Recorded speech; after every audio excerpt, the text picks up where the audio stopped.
Welcome one and all, whoever may be watching this, part 46, Tides of Numenéra, just to giggle because you can just hear in the background people like fighting each other and making noises and jank, and it's just an hilarious thing to start off with.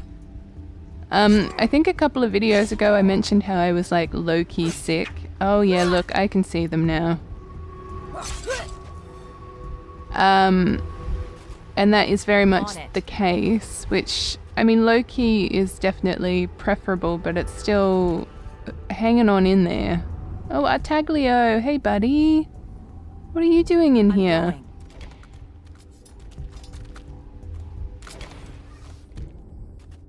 A washed-out, somewhat insubstantial Artaglio bulls towards you.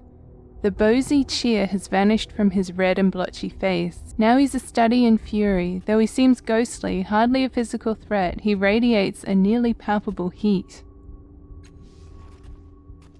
You dog, you rancid cheating dog, you tricked me into letting the bloom devour me, and now I'll get to watch it siphon away the parts of me that were best? I should have known better than to trust a cast-off. Make this right. Go on, do it now.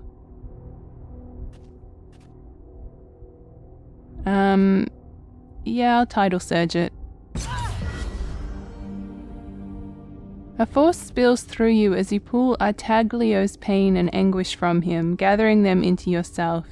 His emotions feel like knives, and you momentarily relive his horror at being devoured alive, the more stripping essential parts of him away as it consign the rest of him to this slow devouring hell. His pain and fear and suffering rack you to your very core. Artaglio's face relaxes, softens, and regains some of its accustomed humour. It's not that bad, cast-off. It's the dying alone that worries me, but now I feel like someone will remember me at least. I can offer you more, Artaglio. I can absorb you into my mind if you'll let me. Better than all this. He considers your offer. Got any rum in there? He smirks. I'm sure it's better than dying here. Do what you need to do. Alright, draw him into the labyrinth.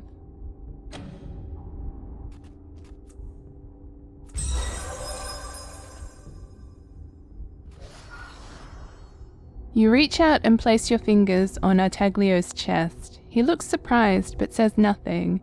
You close your eyes, open your mind, and will him into the labyrinth. Perhaps it's his weakened form, or perhaps it's the strength of your intellect, but you feel his consciousness awakening inside your mind. He's brought his sardonic humour and his taste for rum. As his mind is reborn inside yours, his body fades in the real world until nothing is left. No, I hope that's a good ending for him. Alright, so once again we've got the tongues, which makes me think, is there going to be some kind of combat around? Let's just see what else is around that we can interact with. Yes.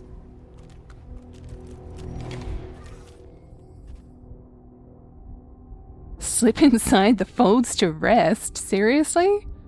This massive pustulant wall of flesh looks like nothing so much as a herniated mass pushing out through the weakened walls of the bloom. You can't identify the function of the organ that has pushed through the skin here, but you do see a small crevice inside. Closer examination reveals a space inside, a hidden space, large enough for you to rest without being bothered. Oh, well, let's do that. You glance over at Aretus. He grins. I've always wanted to sleep in skin. Well, I mean other skin, not my own. Oh, that's much better. Just like that. Alright, good to know we've got the option to rest. Let's have a look at this thing. The game saved. That's always an interesting moment. At first you're not sure what you're looking at. It seems to be an enormous suit of metal armor, or perhaps some sort of exploration suit. It's large, at least twice the size of an ordinary human, and its limbs and joints are completely foreign to you. Even if you could somehow find a way inside, you'd have to contort yourself in ways the human body was never meant to bend. It has a visor or faceplate at its top. Well, will you look at that? I've heard of these vivaric armatures before, but I've never seen one in the flesh. Other Aeon priests have found them all over the world. They're not sure what these are for, but they've been known to carry some serious weaponry. He catches you looking at him and immediately dampens his enthusiasm. If you care about that sort of thing, I mean. Let's examine it. The strange metal of this suit looks as if it could survive the cold of the interstellar void or the depths of an impossibly deep sea. When you push on it, it gives just a little bit and expands by the same amount. The bloom flesh around the suit is puffy and irritated, almost infected. It seems that the bloom is trying to absorb the suit into itself without much success. There are a number of tools and strange devices etched to the suit's right hand. You might be able to extract one or two of these if you're careful. Alright, let's look inside the faceplate. Some visitant lived inside this suit, a creature with multiple eyes scattered across its face, based on the skeletal remains you can see inside. At least you assume they're eye sockets. They might have been some other alien orifice. Oddly, the creature had no visible mouth or jaw. Okay, let's attempt to salvage the devices. Most of the attachments are broken or corroded, but through some careful maneuvering, you're able to detach something that looks like a spray canister. A test squirt produces a glob of quick-drying liquid synth, a highly effective sealant. Once you detach the device, you notice there's more machinery deep inside the suit's arm. I guess let's go for that. Oh, 100! 100? Just trying to think, what on earth? I don't know. Anyways, let's go. Don't need to use all my speed up. You reach into the arm and your fingers graze a small metal orb. You carefully pry it loose and withdraw it from the arm. It looks like you found a reservoir of sealant material used in the spray device. Nice. Okay, so in Pokemon Go, when you get a good Pokemon that has like 100% of all of its stats, we call it a hundo. And I'm just so used to seeing that's just immediately what I thought of when I saw 100. You want it done right. Oh, it looks like there's some kind of more situation happening here too.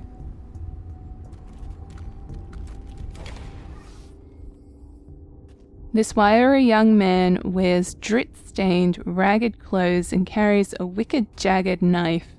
Wet blood still stains its blade, though you see no evidence of bodies or victims. He sees you, and his mouth works in an instinctive but passionless snarl. As his gaze shifts away, he sighs deeply. His voice is flat, effectless. I am the life-taker Decor. You're in my territory. That's how it used to go, right? Get the words right. Maybe the rest will come. The gullet is your territory? I've marked it out. I've walked its paces. I know its contractions and its convulsions. Yes, mine. All mine. His confident mouth goes slack, though, hanging open at the end of his words as though they were the only thing giving it shape. You call yourself the Life Taker. What does that mean? He shakes his blade, looking at the ground, at the wall, anywhere but you. I kill people. I protect my territory, he whispers. They fear me. The places where I walked, where I marked, they feared me. He trails off, muttering to himself. Does anyone fear me now that I'm gone? Do I care if they do?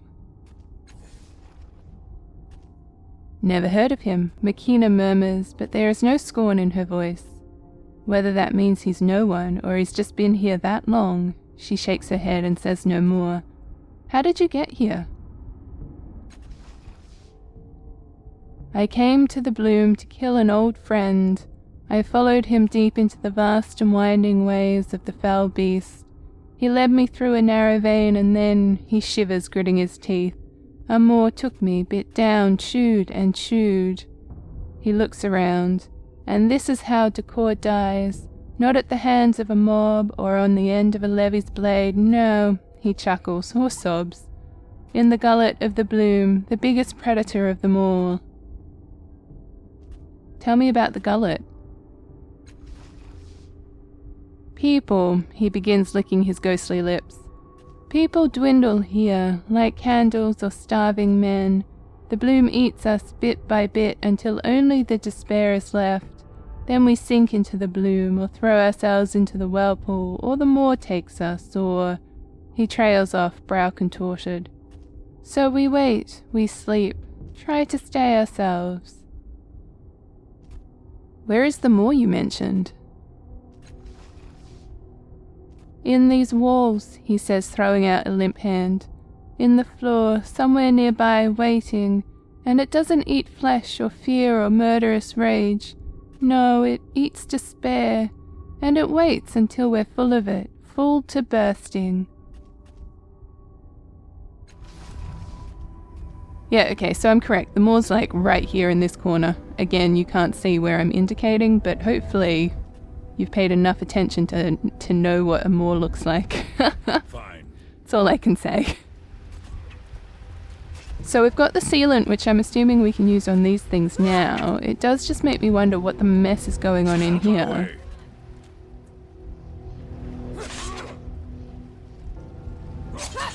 Like a whisper.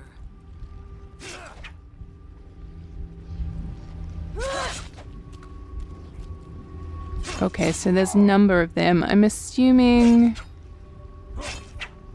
we can interact with this body. I don't know why. Maddie, I was going to ask about your golden-hued skin. You look so vibrant. My skin... You're seeing me through your glow, Eritis. Really? Why then with such a porcelain cast? You must be twice as beautiful as you appear. Eritis? You know, never mind. Why not?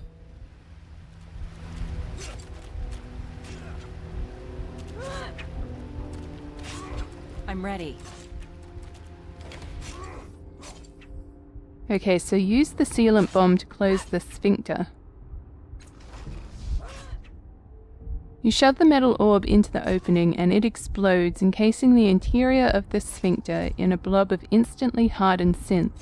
The surrounding flesh bulges and the sphincter emits a great rumbling groan, but the seal holds firm. The level of the pool drops as one of its sources is cut off. Fine. So then can we use the sealant again, or was that? All right. Okay, use the sealant spray to block the flow of liquid.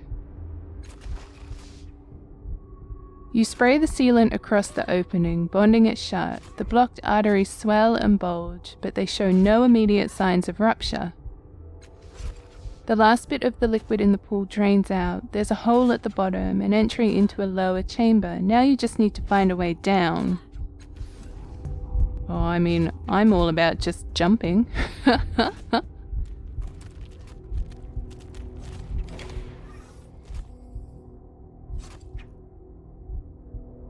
Okay.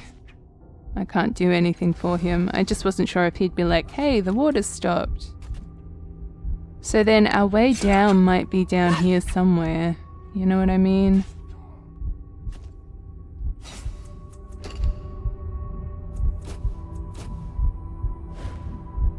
Yes, now. Now that you have entirely blocked the liquid that drained into the pool, you've revealed a human-sized hole at the bottom. A drumbeat like a colossal heart sounds from below, echoing through the gullet. The sides of the empty pool are sticky and steep, descending into a gaping hole. You should be able to slide down the fleshy walls and into the chamber below. Alright, let's do it.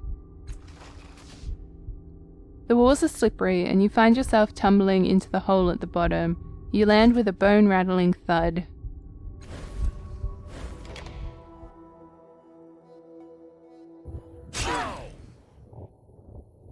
Ow, says everyone.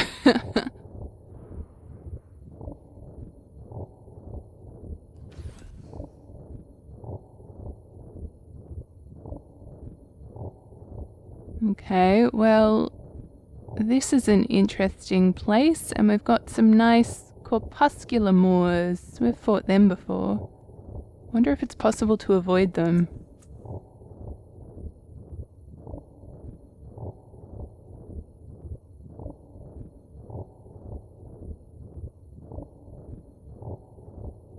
Consider it done.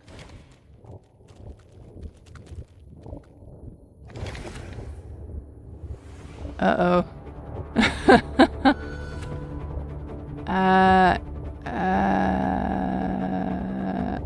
So we can't interact with these valves that are open, which is fine. Find them. Something to do. Okay.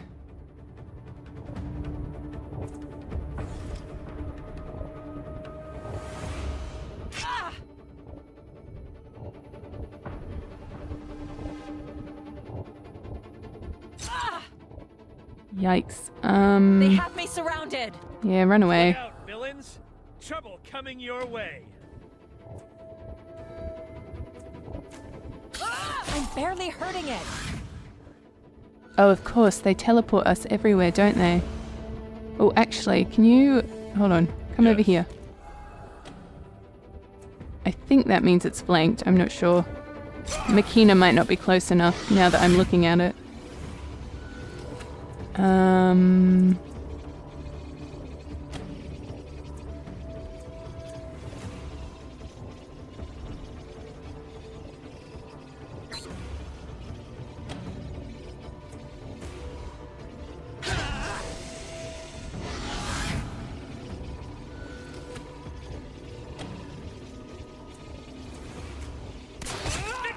Nice, buddy. Wow.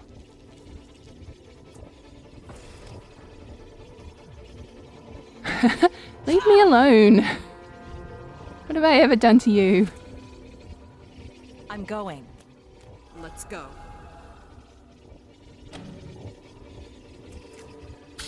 I'm barely hurting it.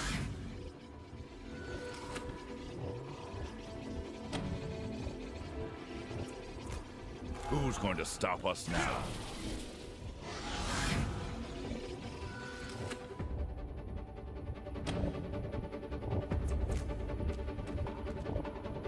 As if there were any my skill.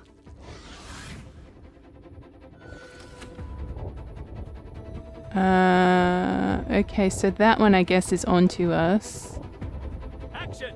Here I come! I don't think there's any way I can get, yeah, no line of sight. Look out below! Above! Sideways!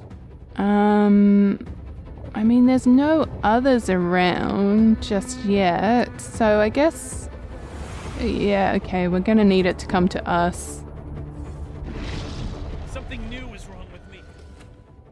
Yikes. What was that? Oh, shivers, I should have got him to... Oh, that's my bad. Again, why me? What have I done? Odd. My attack didn't feel strong at all. At all.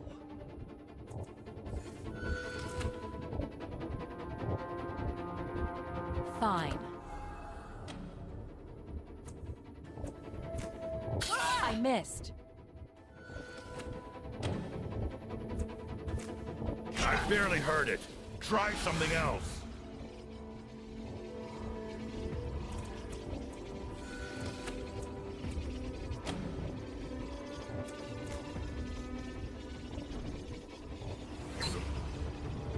I'll handle it.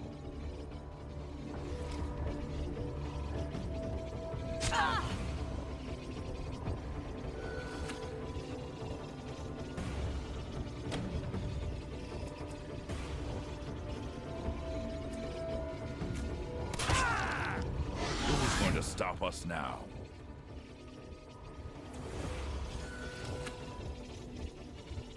Yes.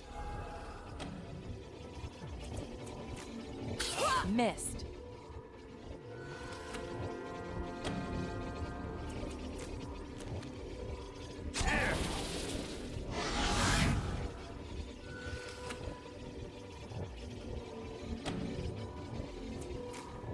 go. To stop us now. Oh, so they're kind of just regenerating. Action! Here I come!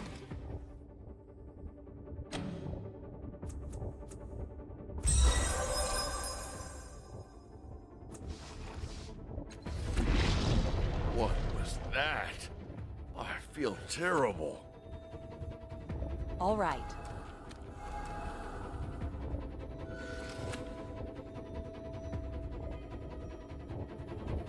Let's do it. I'll handle it.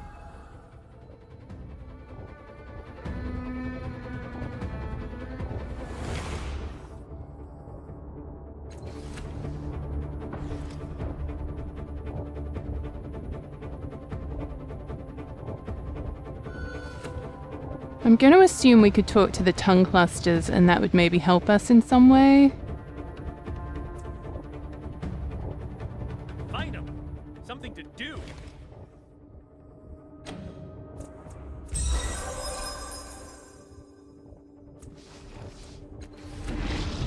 What was that?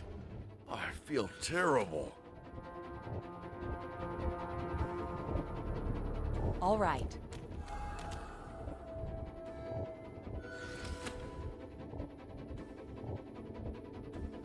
Let's do it. Look out, villains! Trouble coming your way! I'll handle it.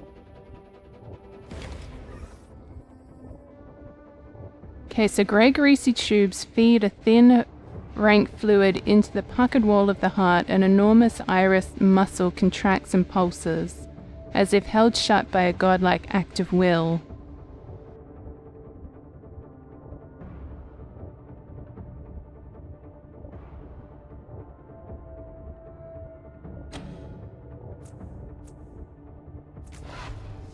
Yeah, I didn't think Makina was going to do much there.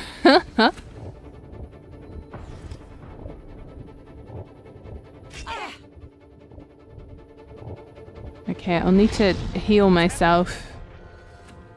Why not?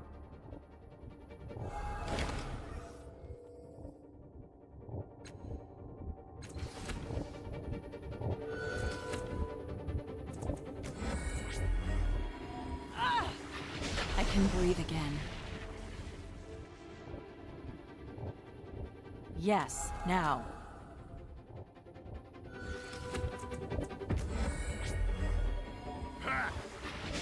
Thank you.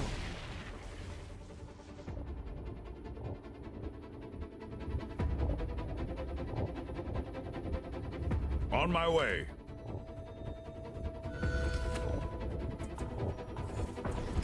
Oh! By the Black Three.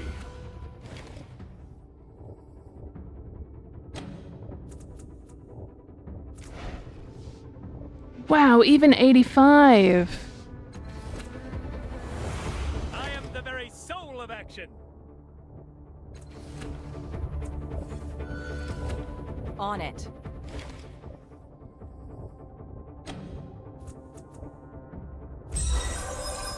There we go. From your sire's memory of anatomy, you know that physiological structures like this generally do not have antagonistic muscles to oppose their movement. Thus, it will remain in a state of tonic contraction until you find a way to relax its hold. You get to work massaging the muscles and you see some of the tension ease from them. The contraction slackens. Unfortunately, it's not enough. You'll have to further weaken the sphincter before it will open. I don't feel happy or good.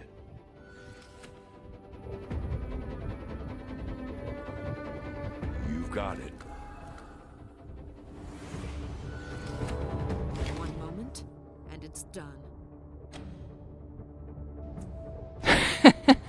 Makina, you're useless.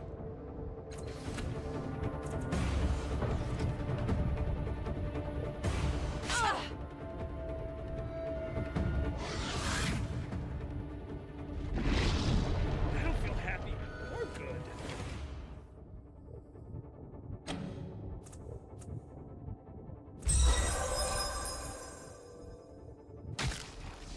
You stand atop one of the veins, pinching it tight. The walls of the tube flex and strain, and you press down harder just as another surge forces more bloom juice through it. The elastic skin of the tube tears and yellowish fluid sprays out. Unfortunately, that's not enough. Yeah, okay. So we have to do all three. That. I feel terrible. Yes, now.